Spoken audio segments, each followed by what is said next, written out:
My name is Victor Manuel Montañez, and I am very happy that you are here with us. To begin talking about the parent advocate model, we should just start out saying that it's, quite frankly, a leadership network. And a network is a collective of learners who are in the pursuit of collective academic excellence. And I'm saying collective because you don't join others if you think you can do it yourself. This parent advocate model is a group of people who are trying to learn from one another and be as prepared as possible. New ideas. People take new ideas and connect them to prior knowledge and prior experience. And that's how the new ideas take root in an individual. If this connection doesn't happen, then the new knowledge, as good as it may be, it just remains inert. It has to be cemented onto prior knowledge and prior experience in order for it to take root and for the individual to take action. So we have three principles about learning and about teaching. The first one is participants' voice and experiential knowledge are fundamental and necessary materials for a high-achieving learning environment. Absolutely necessary that we take this experience and knowledge as materials for learning. They're part of the curriculum. Number two, when participants' cultural perspectives are included as a key resource for learning, it deepens and extends the collective learning community's connections beyond the immediate learning environment. So it makes it limitless. And third, by focusing on social and cultural aspects of a participant's prior and current experiences, as well as their views on identity, race, class, and gender, we exponentially multiply the ways that students, teams, and staff can connect new ideas and implement them in school, work, and in life. Let's talk about what leadership is and how we define it. So leadership is not a person or a place, but it is a thing.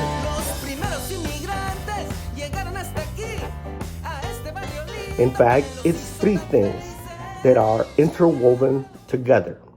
Leadership is a process. It has no beginning, it has no end. We try to involve as many people in the process of leadership. We're involving them in the process of school improvement and individual academic excellence, as well as collective academic excellence.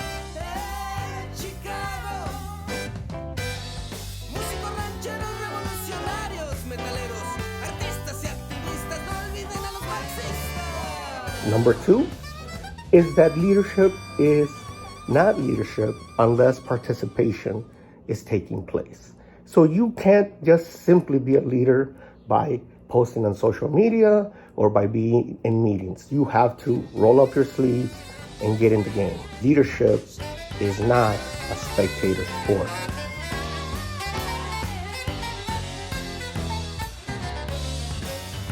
And the third and most important is that leadership is situational.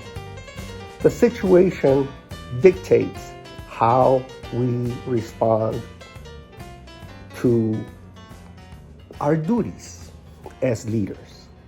And the situation changes, and it's consistently changing, and the leader must be developing this critical analysis of what this situation is dictating. So leadership is not a person or a place, it's a three-pillar thing. It's a process, it's participation, and it's situational. All leaders, student leaders, parent leaders, corporate leaders, have three areas that they pay continuous attention to, and that's what our network also does. The first area is habits. We try to build on good habits. We try to remove old habits. We try to challenge certain habits, but it's habits that we are working on. Study habits, financial habits, speaking habits. Every workshop that we present is really going after establishing better learning habits, better leadership habits.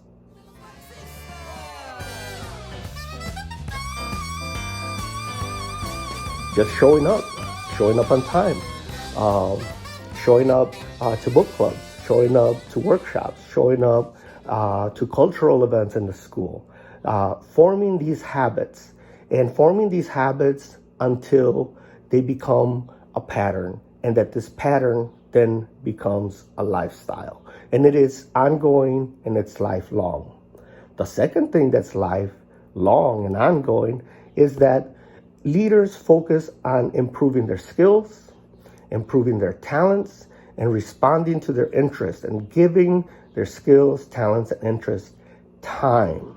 It's not enough, as we say in Spanish, to give it ganas, put in effort.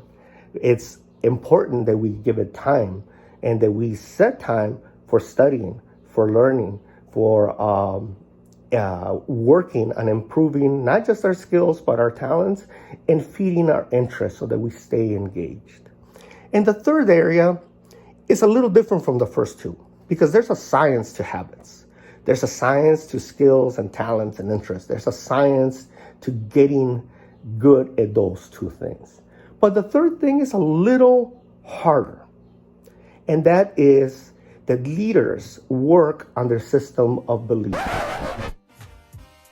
Beliefs is a little too narrow a word of what we're talking about, because beliefs are also based on science, on fact.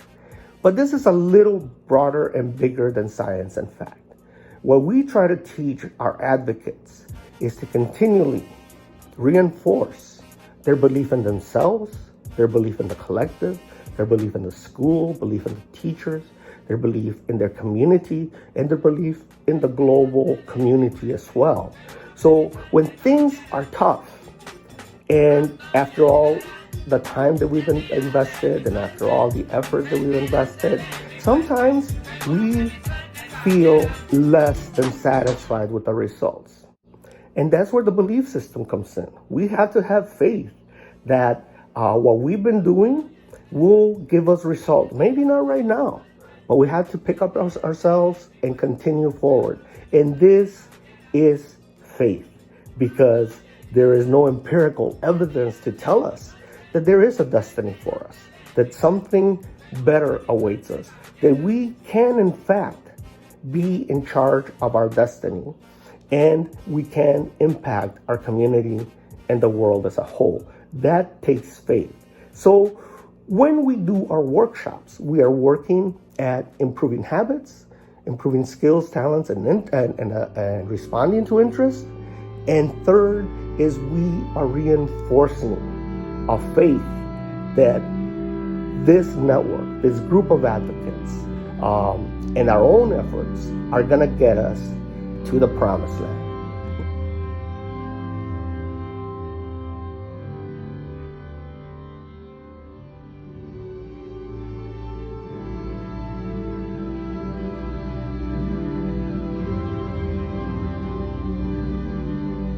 Now, language also matters in this advocacy model.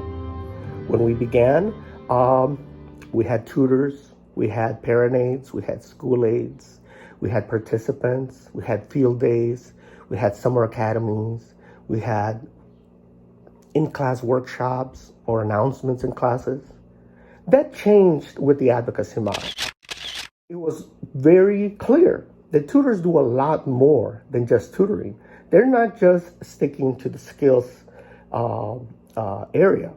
They're also helping kids form better habits. And they're also there to be a psychological and an emotional support for our students. So they need to advocate. They need to tell this person is in this state, we need to do a little bit more. This person has the following issues, and we have to give them a little bit more slack. So students became student advocates.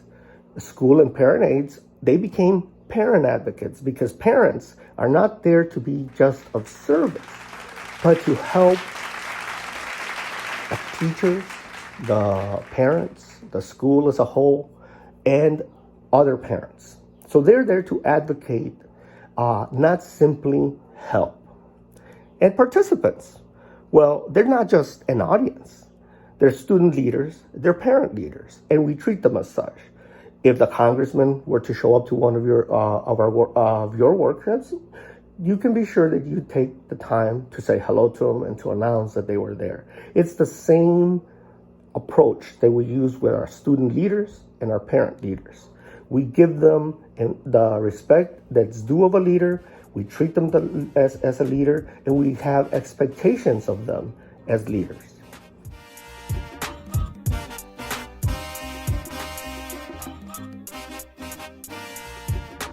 In Spanish, we often said paseo. Would you like to go on a paseo? Which means a nice little trip. But it's really not a trip when we visit a college. It's a college visit. So it may be fun, it will be great, but we are there on a learning campaign. Summer academies became social justice academies, student leadership academies.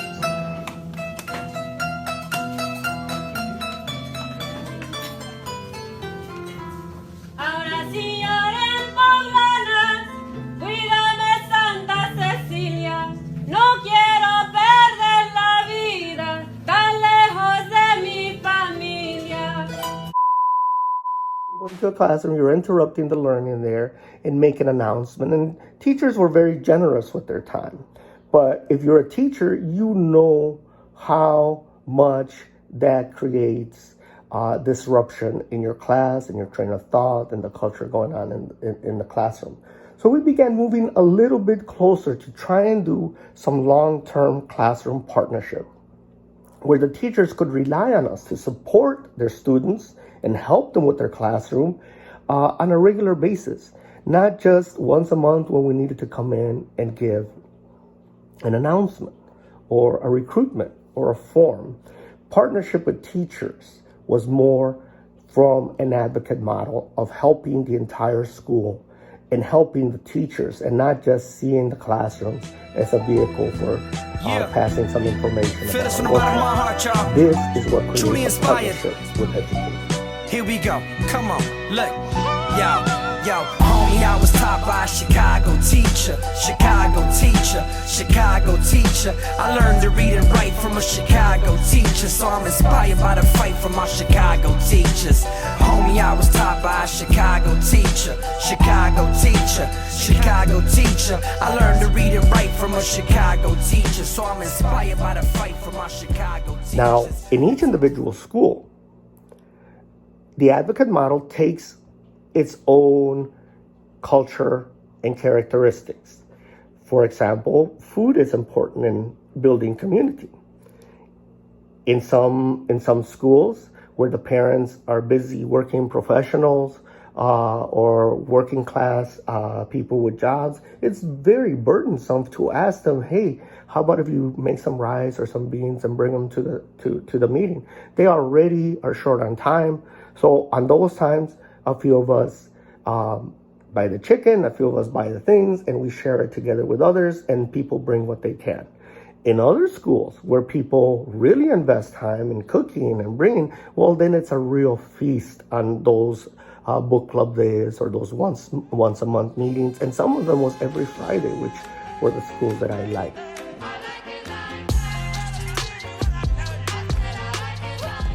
One thing that's very universal is that when we do have workshops, our parents wear gear-up shirts. Our parents do the sign-in. If there's some shirts to give out or books to give out or even flyers to give out, it is our parents who man those tables and operate them.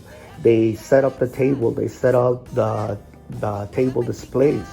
And they come early and they stay late. It is their gear-up model. And it is their gear-up.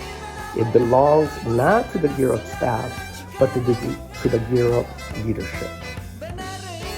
So, what do these advocates look like and what do they have to say? That's something that you're going to hear next. Thank you for your attention.